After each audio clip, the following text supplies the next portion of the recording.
Hello dear students, good morning all of you. हमने पिछले video तक जो किया था वो नरेशन का किया। नरेशन के बारे में मैंने आपको बताया और जो हमारे एग्जाम पर पूछे जाते हैं उनसे मैंने काफ़ी कुछ हटके ज़्यादा ही बताया है। और अब मैं आपसे यहाँ अगला जो हमारा टॉपिक आता है ये आता है 3 मार्क्स का। 3 मार्क्स का आपको मिलेगा, 3 नंबर का आपको मिलता है। और हमें क्या करना है, ये 3 नंबर में कैसे मिलेगा, इसमें 2 क्वेश्चन दिए जाएंगे। 2 क्वेश्चन दिए जाएंगे और उनमें 2 वाक्य होंगे। पहला क्वेश्चन ये जैसे वाक्य 2 हो गए और इनको कनेक्ट करने के लिए यहाँ वर्ड दिया जाएगा कि आप इनको इससे कनेक्ट करो। क्लॉज जो टॉपिक है वो लेंदी है, परंतु हमें जो बोर्ड में जितने पूछा जाता है उतना हम आपको बताएंगे। क्लॉज का शाब्दिक अर्थ होता है उपवाक्य। उपवाक्य यानी उपवाक्य जो छोटे छोटे वाक्य होते हैं जिनमें किसी कर्ता का होना जरूरी है, क्रिया का होना जरूरी है। ये जो चीज़ें होती हैं इनका होना बहुत ज़रूरी होता है। छोटे वाक्य होते हैं, ज़्यादा वाक्य यदि हो जाता है वो सेंटेंस में चला जाता है, तो छोटे छोटे से 2 वाक्य होते हैं जिन्हें हमें यहाँ जो वर्ड दिया जाता है ब्रैकेट में, उससे उनको कनेक्ट करना होता है। कनेक्ट करेंगे हम उनको। कनेक्ट करते समय हमें ये ध्यान रखना है कि किसको कैसे कनेक्ट करना है, कैसे नहीं करना है। तो जिनसे जो ज़्यादातर पूछे जाते हैं वो हमारे आते हैं, जैसे आपका हु है, हुम है, हुज है और आपका विच है, इसके अलावा दैट है। और आपका कभी कभी व्हेन वेयर से पूछ लिया जाता है, वाई से पूछ लिया जाता है, हाउ से पूछ लिया जाता है। तो ये ज़्यादातर जो पूछे जाते हैं वो हमारे 5 हैं, हु, हुम, हुज, विच और दैट। यहाँ पर मैं आपको उनको ही बताऊंगा। और अभी आप हम यहाँ देखेंगे कि सबसे पहले हमें यहाँ पर देखना है कि किसको कैसे करेंगे, कैसे नहीं करेंगे, उस बात को देखिए। हमें क्वेश्चन दिया जाएगा, कैसा दिया जाएगा, कैसा नहीं दिया जाएगा, क्या होगा, क्या नहीं होगा, वो देखिए। सबसे पहले लेते हैं हम यहाँ पर, मान लो हमारे ये ब्रैकेट में हु दिया गया है। हु का शाब्दिक अर्थ होता है, यहाँ पर निकालेंगे हम जो या जिसने। जो या जिसने, यहाँ पर हम इसको देखेंगे कि ये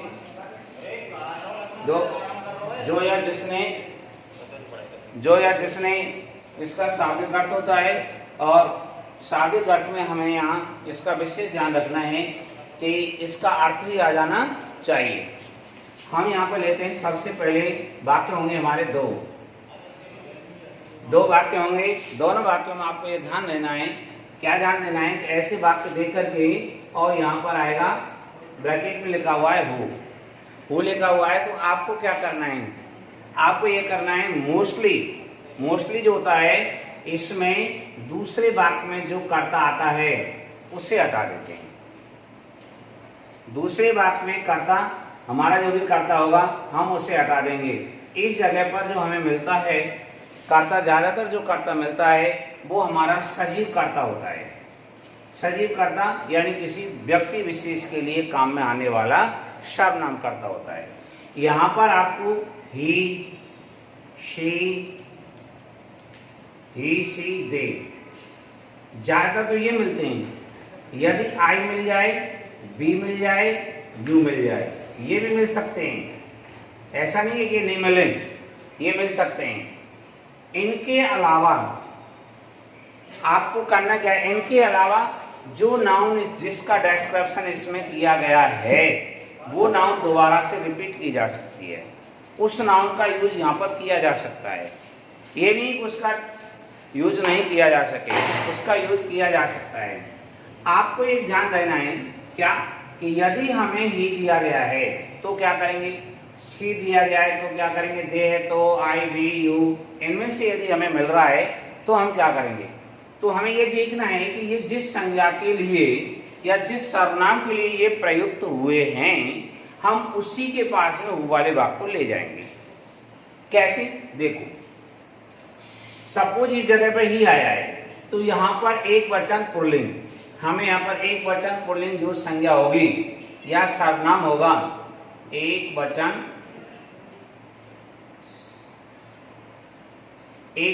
पुल्लिंग,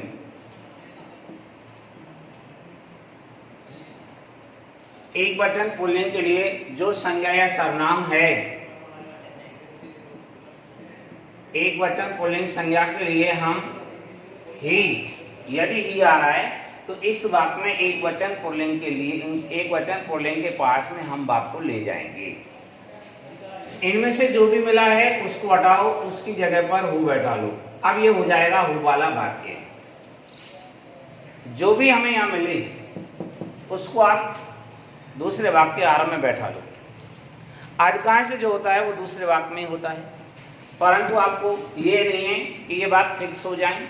आगे वाला वाक्य पीछे भी लाया जा सकता है, पीछे वाले वाक्य को आगे ले जाया जा सकता है। इसका जो फिक्स अर्थ निकलेगा, सेंस निकलेगा, उसके अकॉर्डिंग हमें यूज करना है। इस बात का ध्यान रखें। जैसे हमने यहाँ सपोज ही हटाया, ही को हटा करके एक वचन पुल्लिंग जहां भी हमें मिल रहा है उसके पास हु वाले वाक्य को ले जाएंगे। और यदि हमें मिलता है सी तो एक वचन स्त्रीलिंग, एक वचन स्त्रीलिंग संज्ञा जहां भी होगी उसके पास में हम ही को, सी वाले वाक्य, सी को हटा करके हु वाले वाक्य को ले जाएंगे। और ये दे, यदि हमें दे मिला है तो बहुवचन संज्ञा,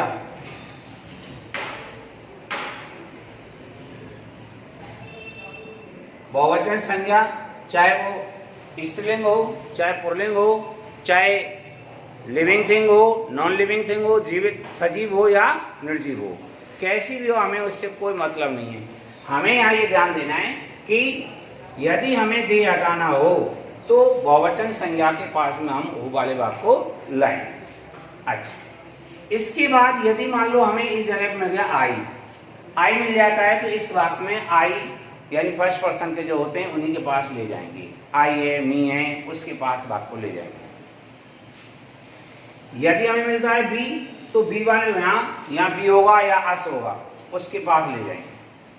यू मिलता है, हटेगा यू भी, तो हु वाले वाक्य को यू के पास ले जाएंगे। ये ध्यान रखना है। इनका यूज कम होता है, कम किया जाता है इनका यूज, इनका यूज किया जाता है ज्यादातर, या संज्ञा को रिपीट कर दिया जाता है। जिस संज्ञा का डिस्क्रिप्शन इसमें किया गया है उसी संज्ञा को यहाँ पर लिख दिया जाता है, वो होती है रिपीटेड नाउन। रिपीटेड नाउन को हम जो भी रिपीट किया गया है हम उसको हटा देंगे। उसको हटा करके जिस नाउन के जो आपने रिपीट किया उसी नाउन के पास वाले वाक्य को ले जाओ। जैसे देखिए,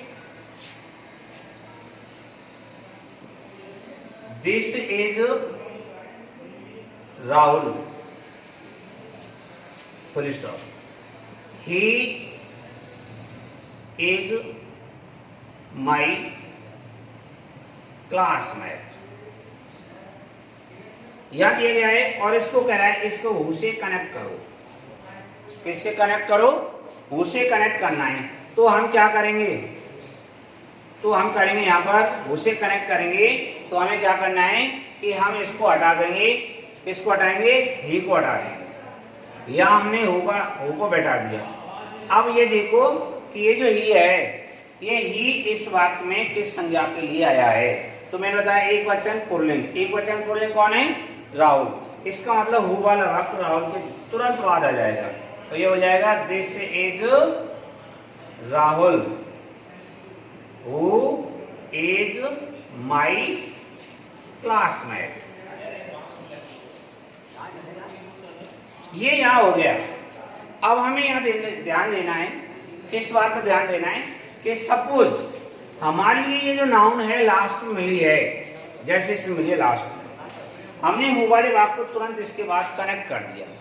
ये नाउन हमें यहाँ ना मिल करके यहाँ मिलती तो क्या करते? जैसे देखो,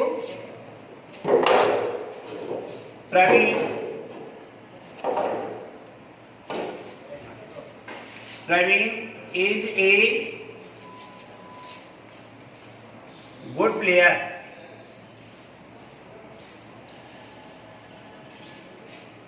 He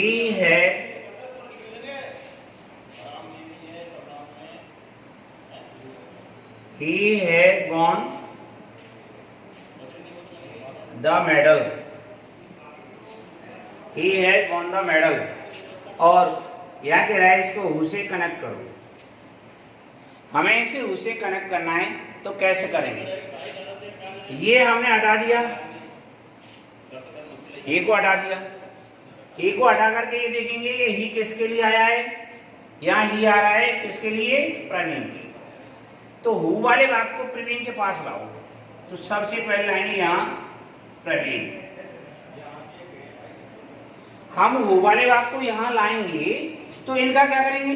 इनका ये करना है, पहले हु वाले वाक्य को लिखो और फिर कॉमा लगा करके इन वाक्यों को उसके पीछे लिखो। ये जो शब्द हैं ये पीछे लिख जाएंगे। यह आ जाएगा Praveen who has won the medal, who has won the medal, comma यहां लिखेंगे इज ए गुड प्लेयर। ऐसे हो जाएगा इज ए गुड प्लेयर। हम इसको यहां लिख दिया तो ये यहां पर जो नाउन थी यहां मिली हमें, इस वाक्य में शब्द बचे कॉमा लगा करके हमने पीछे लिख दिए। और देखिए उदाहरण,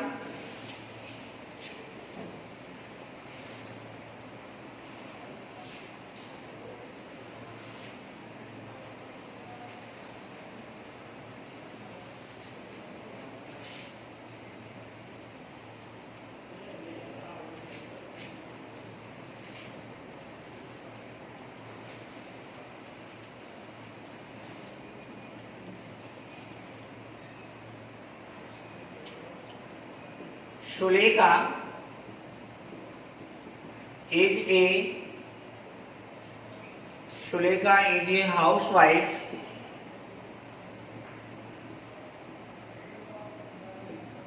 Sulekha is a housewife.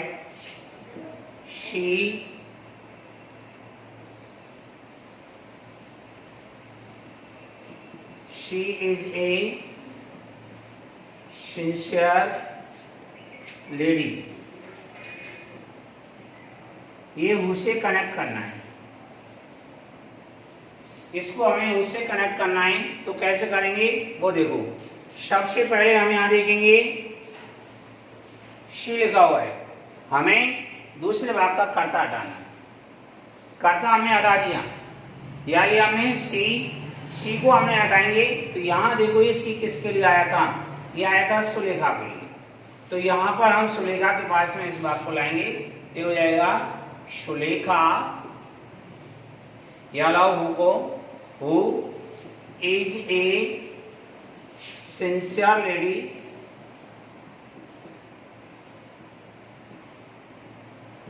Comma is a housewife, is a house wife.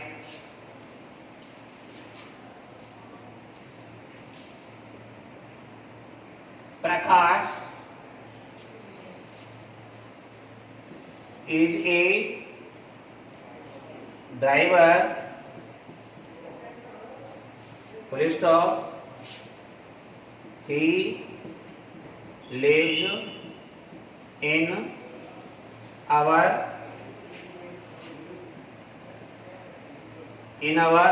colony.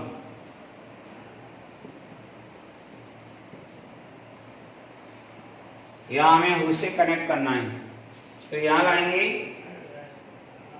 प्रकाश, यहाँ लाओ हु, फिर इसको ही को हटा दिया क्योंकि ये ही प्रकाश के लिए आया था। Who lives in our colony is a driver. ऐसे हो जाएगा is a driver.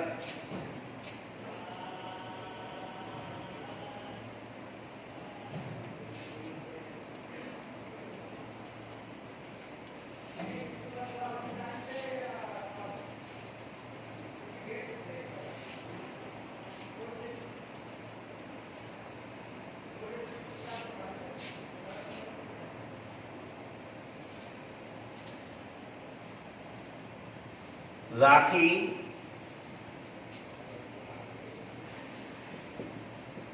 is your sister. She has bought a new car. यहाँ लिखा हुआ है he, who, उसे हमें कनेक्ट करना है। तो कैसे करेंगे वो देखिए। सबसे पहले आपको यहाँ देखना है कि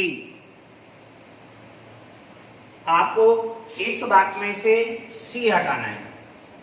ये सी किसके लिए आया था? सी आया राखी के लिए। योर सिस्टर भी नाउन है, परंतु योर सिस्टर से ज्यादा वैल्यूएशन इसकी है, क्योंकि प्रॉपर नाउन को हम लेंगे, कॉमन नाउन तो किसी के लिए भी हो सकती है, प्रॉपर नाउन को ज्यादा प्राथमिकता दी जाती है। यहाँ लिखा हमने राखी, यहाँ लाएंगे who has bot, rakhi who has bot A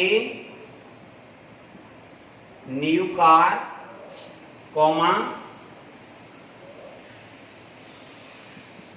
is your sister। यहां पर हमने लिखा, फिर हम देखेंगे यहां और देखिए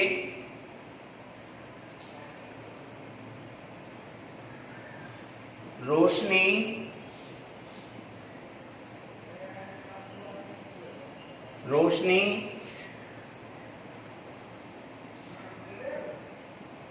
reads in my class। Roshni is an intelligent girl। यहाँ लिखेंगे हु। अब हम यहाँ देखेंगे, देखिए यहाँ पर ये जो वाक्य दिया गया है, इसमें यहाँ हमें रोशनी मिल रहा है, यहाँ भी रोशनी है, इसका मतलब नाउन रिपीट की गई है। और नाउन को रिपीट किया गया है तो मैंने आपको बताया भी कि आपको ही, सी, दे, आई, बी, यू वो मिल जाए, या नाउन रिपीट की जा सकती है इस जगह पर, और यहाँ में नाउन रिपीट की गई है तो ज़्यादा बढ़िया बात है। हम इसको हटा देंगे और इस जगह पर हु का यूज करेंगे। अब ये हु वाला वाक्य हो गया, इसको इसी के पास ले जाओ। यहाँ लिखेंगे Roshni who is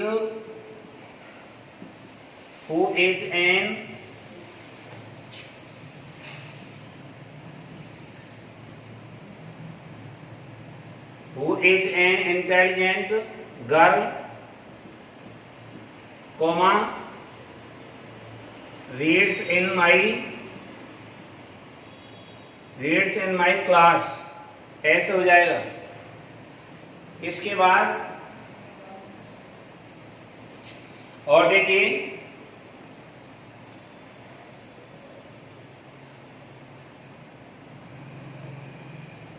Aman and Abhishek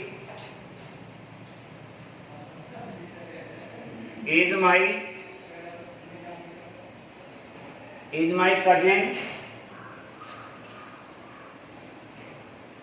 they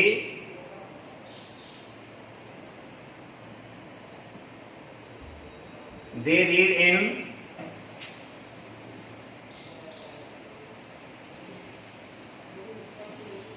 Churu. तो हम यहाँ लेंगे, सबसे पहले हमने इसको लिया, हम इसके लिए करके इसके लिए आया थे, ये दोनों के लिए आया है, अमन और अभिषेक के लिए। तो यहाँ लिया अमन एंड अभिषेक। पहले इसको लाओ हु वाले वाक्य को, who read in Churu, comma यहाँ लेंगे is my cousin. As my cousins. तो ये हमने देखा यहाँ पर कि ये जो वाक्य है किस प्रकार से होगा, किस प्रकार से नहीं होगा, उसको देखना है।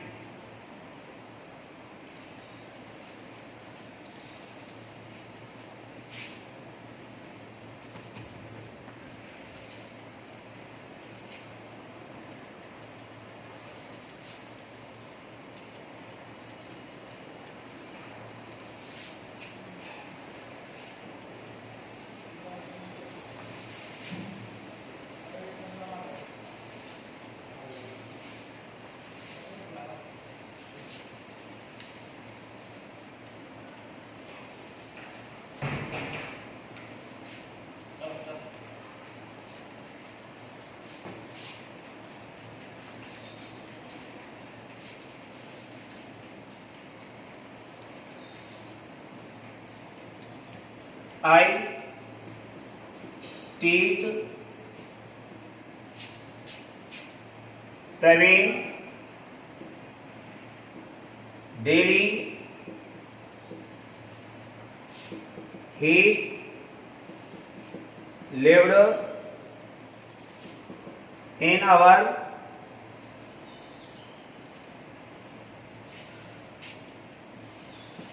colony. ये हमें उसे कनेक्ट करना है। तो जरा आप देखो, हमें वही हटाना ही है, परंतु इस बात में देखो ये ही किसके लिए यूज किया गया है। ये आई के लिए तो आया नहीं है, ये वर्ब है, ये प्रवीण के लिए आया है। तो हु वाले भाग को हम प्रवीण के पास में लाएंगे, परंतु यहाँ पर ये जो हमारा टाइम एडवर्बियल है डियर डेली, इस डेली का क्या करें। तो आपको ये ध्यान रखना है कि जिस टेंस का टाइम एडवर्बियल दिया गया है, समयवाची शब्द दिया गया है, आपको उसी वाक्य में समयवाची शब्द को रखना है।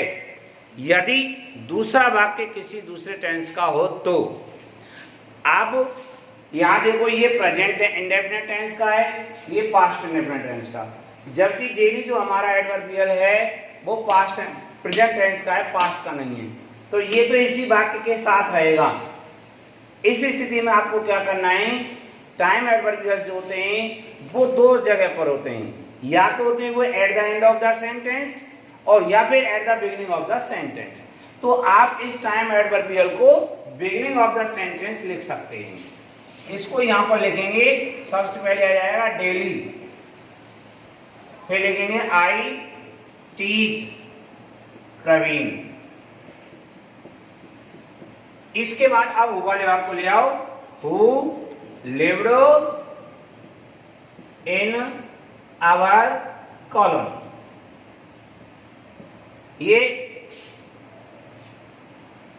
ये मैंने आपको हु वाला बताया। इसमें अब आपको मैं अगले जो है हमारे हु में हु जो है उनको बताऊंगा। अभी इसमें और मुझे विशेष बताने हैं, तो नेक्स्ट वीडियो में हम इनके बेसिस देखेंगे कैसे कैसे होगा और कैसे कैसे नहीं होगा।